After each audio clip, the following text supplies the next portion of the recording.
नमस्कार. आज मी प्राध्यापक MP पाटील सरांच्या महाकाव्य काव्य समजलेलं उमजलेलं या पुस्तकातील रवींद्रनाथांची गीतांजली एक परिचयात्मक आकलन या प्रकरणाच्या मी पाडलेल्या 5 भागांपैकी चौथा भाग वाचतोय. 6. निसर्ग सौंदर्याचा आविष्कार. वाल्मिकी व्यासांपासून संत पंत तंत ते बालकवी बोरकर करंदीकर पाडगावकर नाधो महानोरांपर्यंत निसर्गाच्या सौंदर्याने कवी महाकवींच्या नवसर्जनाला सतत चेतना देत प्रफुल्लित केलेले असते. रवींद्रनाथांनाही वसंत वर्षा शरद आदी ऋतूंचे सौंदर्य मेघमंडले पाऊसधारा पाने फुले झाडे नदी नाले आदी निसर्गाची सुंदरता आयुष्यभर अलंकारित करीत आलेली आहे. कोथाय आलो आजी श्रावण धन गहन मोहे आषाढ संध्या धनिये एलो आज बारी झेर झरझर एई तो तोमार प्रेम एशोए एशो सजल घन शरदे आज कोण आते थी आकाश तले उठलो फुटे आबार ऐसे छे आषाढ एई मोर जैनो ए जीवन माझे नदी पारेर एई आषाढेर. अशा 10-12 गीतांतून हे रवींद्रांचे दरवळणारे निसर्ग सौंदर्य सहस्त्रधारांनी बरसत असते. खालील नादांकित काव्यपंक्तीतून रसिकांना ते मोहवीत भुरळ घालीत असते. गगनतल मेघाने भरून गेले आहे. पावसाचे पाणी झरझर पडत आहे. मेघ गरजत आहेत. वारा सोसो वाहत आहे. आज श्रावण मेघांच्या दाट छायेत सर्वांची दृष्टी चुकवून तू आलास. निलाजरे नग्न उघडे निळे आकाश झाकून टाकण्याकरता निबिड मेघ कोणी पसरून दिले. आषाढातील संध्या दाटून आली. पावसाच्या स्वैर धारा राहून राहून कोसळत आहे. आर्द्र झालेला वारा जुईच्या वनामध्ये काय बरे सांगून जात आहे.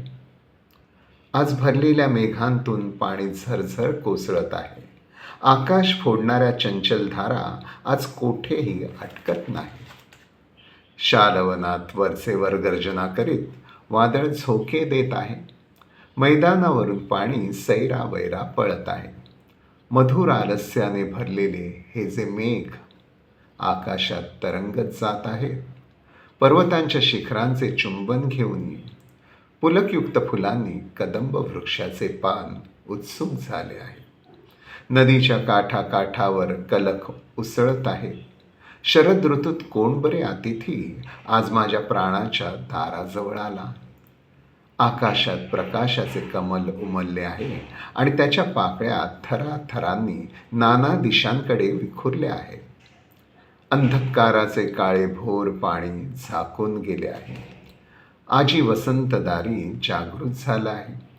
पुन्हा आकाश झाकळून आषाढ आला आहे. पावसाचा सुवास वाऱ्यामध्ये दरवळून येत आहे. हे माझे पुरातन हृदय आज नव्या मेघांच्या घनदाटपणाकडे पाहून रोमांचाने हेलावून पुन्हा निनादू लागले आहे. विस्तीर्ण मैदानावरील नव्या हिरवळीवर मधून मधून मेघांची सावली पडत आहे. नित्य नवे रूप धारण करून 6 ऋतू माझ्या अंतरात मुक्तपणे नाचत येवोत. नदी पलीकडील आषाढाची प्रभात हे मना तू आपल्या प्राणात ओढून घे. ती फुले तुझ्या चित्तामध्ये सावधानतेने रात्रंदिवस गुंफत राहावोत व हे तुझे भाग्य असे समज. 7. सुखदुःखात्मक आत्मस्पर्शित भावस्पंदन. कवितेच्या आविष्काराच्या संदर्भात spontaneous overflow of powerful feelings हे वर्ड्सवर्थचे प्रसिद्ध अवतरण सर्वांनाच परिचित आहे. कवितेत स्वतःच्या भावनांचा उत्कट आविष्कार, भावनांचे शब्दरूपी तरंग असतात असे कवितांमधले सृजनशील रसिक नेहमीच अनुभवत असतात. रवींद्रनाथ हे तर जातिवंत चैतन्य स्फूर्तीत कवी. त्यांच्या कवितेत असे आत्मस्पर्शित भावस्पंदन रसिकांना पुढील 2 सहसर्जनात्मक प्रतीती देणारच. अ. आत्मस्पर्शित व्याकुळता आणि ब. वासना अहंकार स्पर्शित भावस्पर्श. अ. आत्मस्पर्शित व्याकुळता व्यक्त करणाऱ्या कविता.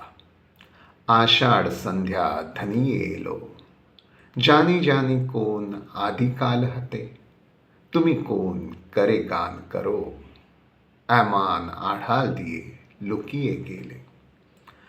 जरो आमाय बांधो आगे पिछे अशा 5 गीतांजली गीतांतून रवींद्रांनी आपली आत्मस्पर्शित व्याकुळता कासाविषयी व्यक्त केली आहे.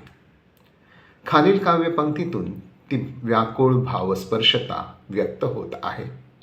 आज हृदयात तरंग उठले आहेत, पण मला काठ शोधूनही सापडत नाही.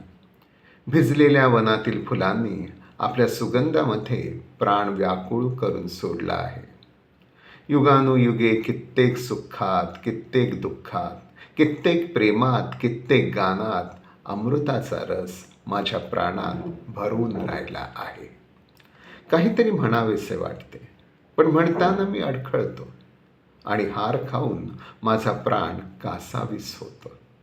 पण मित्रा, तुझी झुळूक माझ्या हृदयाला लागताच माझा प्राण काय पाझरणार नाही. अशा प्रकारे तुझ्या बाहूंच्या हिंदोळ्यावर मला सारा जन्म तू झोके देतोस. ब. वासना अहंकार आदी भावस्पर्शन करणाऱ्या कविता. चीर जमनेर वासना, चाइयो आम्ही तो मार चाई, आरामाय आम्ही निजेर शिरे, गर्व करे नी ने ओ नाम, जात्री आम्ही मोरे, आमारे गान छेडे शेतार, आमार माझे तोमार लीला. अशा 7 गीतांजली गीतातून हे भावस्पर्शन व्यक्त होते. पुढील भावस्पर्शित काव्यपंक्तीतून प्रस्तुत भावस्पर्शन आविष्कृत होते. माझी वासना जळून भस्म हो. इतर ज्या काही वासनांमध्ये मी रात्रंदिवस घुटमळत आहे त्या मिथ्या आहेत, साऱ्या मिथ्या आहेत. ती अपवित्र वासना आपल्या दोन्ही हातांनी जे आणते आहे ते मला आता नको आहे. अहंकाराच्या खोटेपणापासून कृपा करून मला वाचव. माझ्या देहदुर्गाची सारी दारे खुली होतील, वासनांच्या शृंखला तुटून पडतील. माझ्या कवितेने सर्व अलंकार टाकून दिले आहे. तुझ्याजवळ तिने नटण्याचा अहंकार ठेवला नाही. तुझ्यासमोर मी कवी आहे अशी फुशारकी मारणे शोभत नाही. या घरातील सारी दारे उघडतील आणि सारा अहंकार नष्ट होईल. माझ्या सर्व वासना तुझ्या एकमेव प्रेमामध्ये. इथे हा भाग थांबवतो. धन्यवाद.